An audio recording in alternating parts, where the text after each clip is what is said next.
Today, we are going to make rotator cuff tear simple without making it shallow. The shoulder is a golf ball held on a saucer by tendons. A tear changes force, not just tissue. The common trap is this: a scan showing a tear does not automatically mean the only answer is surgery. By the end, a patient should understand what is happening, and a resident should know what decisions matter. Start with the anatomy.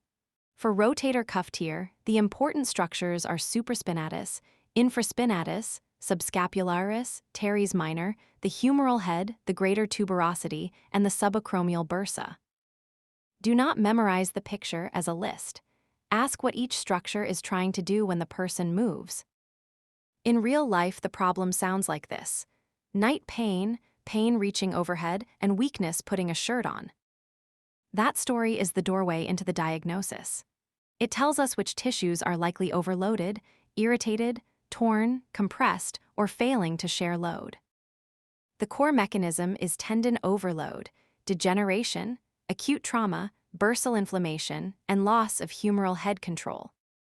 This is why two people with similar images can feel very different. Tissue appearance, load, inflammation, nerves, strength, and confidence all interact. For the lay viewer, the question is not, what word is on the scan? The better question is, what system is failing? For the resident, the question is sharper. What is the pain generator, what is the structural risk, and what can safely wait? A practical way to think about almost every orthopedic problem is tissue capacity versus load demand.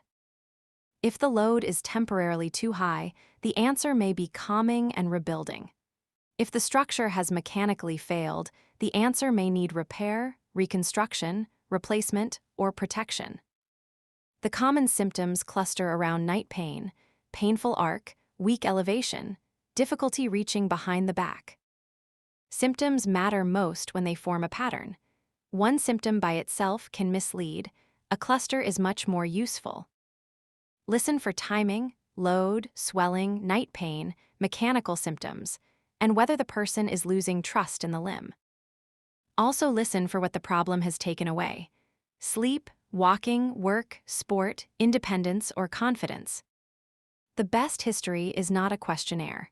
It is a map of what loads reproduce the problem, what settles it, and what function is disappearing. The exam should not be random. For this topic, deliberately check active and passive range, external rotation strength,